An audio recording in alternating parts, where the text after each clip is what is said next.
Starting the wrong way in 3D animation is why so many people give up before seeing the real progress. I'm little Dani, I'm sharing my journey as a 3D animator, and when I started, I felt completely lost too. So today I'm gonna share with you the biggest mistake the beginners make in the 3D animation and how simple method you can use to never ever get lost on it again. The first thing is that I want to ask a real quick and simple question. Are you trying to become a 3D animator, or are you just trying to become a whole studio by yourself? And why am I asking you this out of the blue? Because the biggest mistake people make is that they believe that in order to become a 3D animator or to enter in the animation industry, you need to learn everything. You need to do a short movie, for example. You don't need to do any of that. You don't need to worry about modeling, rigging, texturing, rendering, everything else. I don't even know, like the entire pipeline. You have to focus all your efforts, all your resources to learn this one craft. And in this case here, we are talking about the 3D animation, because the industry, they are not looking for generalists, they are looking for specialists, people that are really good in what they do. And animation for itself, a craft, an art form, and you have people that study animation for over 5, 10, 15, 20 years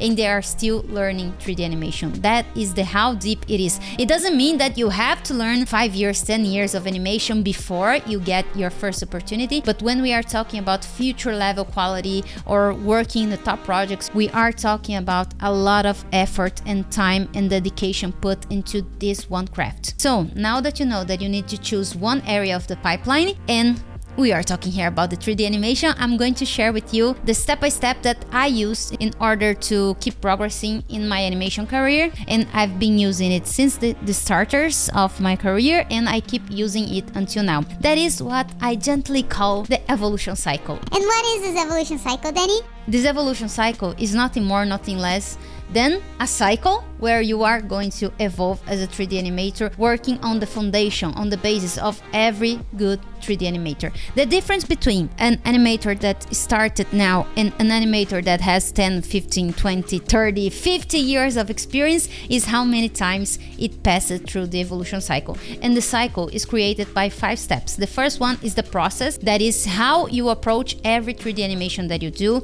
That in the process, we are talking about how you plan your shot, how you record your reference, how you are going to block your key poses, your breakdowns, your in-betweens, then the polishing, and until the very end. So from the beginning to the end of each shot, you are going to work. The second step is the principles of animation. That is the famous 12 principles of animation created by the 9 old men from Disney animation. That is how do you understand timing, spacing, arcs, follow through, overlapping action, and everything else. Then we have the third step, that is posing. People don't usually pay as much as attention as they should, because posing goes beyond just movement for itself. Posing says about how when someone stops in your animation, like let me hit pause here. So yeah, I'm just playing around with you guys here, but like the idea of when you hit pause on a pose that you made in animation is that it should be clear enough so the audience can understand what is happening with no motion at all. And this is why it's such an important part of the process that yes, it makes part of the evolution cycle. Then we have the next step of the evolution cycle, that is the body mechanics. Is the how the mechanics of the body that you are animating works. Usually we start studying the body mechanics of bipeds, that is the human being, 2 legs. Oh, I said 2 legs and I pointed to my arms. So 2 legs, 2 arms, 1 head, 1 torso, and 1 center of gravity, that is the COG. And then you can evolve, like, oh, Danielle, I want to learn creature animation. So you have birds that has wings that uses a different kind of body mechanics. Then you have, like, I don't know, whales, you have fish, you have, I don't know, quadrupeds, that is tigers, lions, and horses, and everything else. But the foundation behind every body mechanics is that you have to understand how this body reacts through the physics. Then we have the last step of the evolution cycle, that is the acting part. Acting is how you make the audience identifies with the character, not by its movement, but by what is going inside his head. here or her head. Acting is when you connect the audience with a real character and not just a rig and not just a movement. And how do you do that? How do I connect the audience with my animation, Dani? You connect the audience through making it believable that this character not only moves, it first feels something, then a thought process, then a movement. So the movement is just a consequence of what the character is thinking and feeling.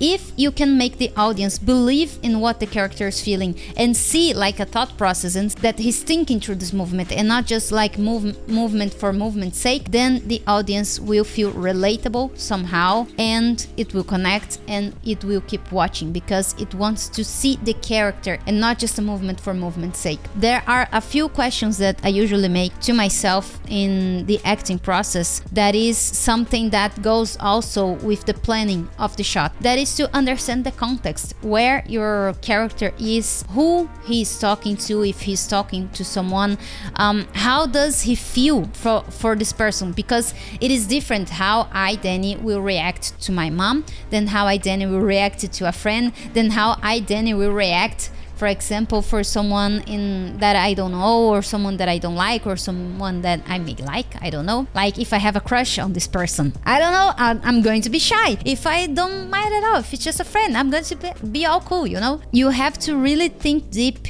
about who is the character that you are animating. And then when you create this foundation, when you understand who your character is, how he behaves in the world, it's going to be effortless to record your reference, to make blocking poses that is appealing enough so the audience can identify with the character. So basically, all the steps of the evolution cycle makes you grow as a 3D animator because it connects with the next step and also the previous step. If you have a really strong process, you will be able to perform the principles well. If you perform the principles and understand the principles, you are going to create appealing poses. If you are going to create appealing poses and you have good principles and you have a strong process, you are going to develop a strong body mechanics.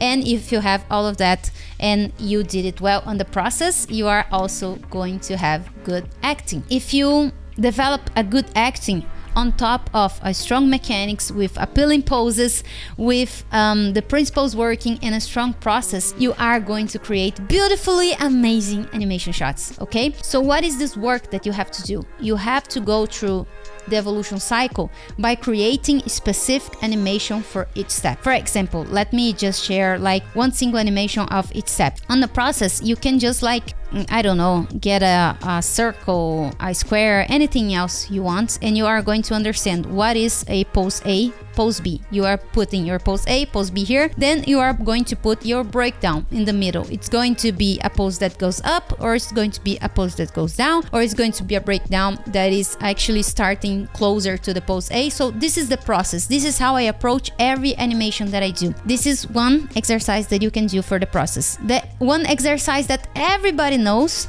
from the 12 principles of animations, it is the famous bouncing ball. It is teaching you to understand timing and spacing, and depending if it is a bouncing ball across the screen, for example, you are also going to understand the principle of arcs. If you master these 3 principles, you are already so far ahead in your animation journey. Then body mechanics exercise. You can consider a body mechanics exercise a jump with just the 2 legs rig. You can consider a jump, you can consider a walk cycle, I don't know, choose one, just one for this evolution cycle, and then you are going to move for the next one. And then for the posing step, you are going to select 3 feelings that you are going to portray in no movement, just the pose. If the audience can understand what the character is feeling just through the pose, yes, you can move forward. If not, you have to make it again. Okay, next step, body mechanics. You can choose one walk cycle or one jump, like just the character, the ball rig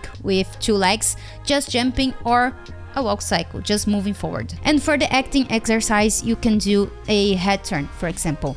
Not just the movement, it's not just the character going from here pose A to pose B, but putting intention. What is calling the attention of the character, so it makes him want to turn around and see what is getting its attention, you know? So now you have 5 animation exercises that you can perform in order to understand all the 5 steps of the evolution cycle. And remember, the secret here so you can keep growing as a 3D animator is that you keep doing this evolution cycle, and that is why it is called cycle, forever and ever and ever and ever and ever and ever and ever. If you're starting from scratch and you want to gain clarity and confidence, the first step is very simple. Just perform these 5 animation exercises. It's about putting the right effort in the right things and not just effort for effort itself, okay? So if you like this kind of content and you like to see more about behind the scenes of my animation shots and more about the 3D animation itself, just click here on the subscribe button below, and I'll see you in the next video.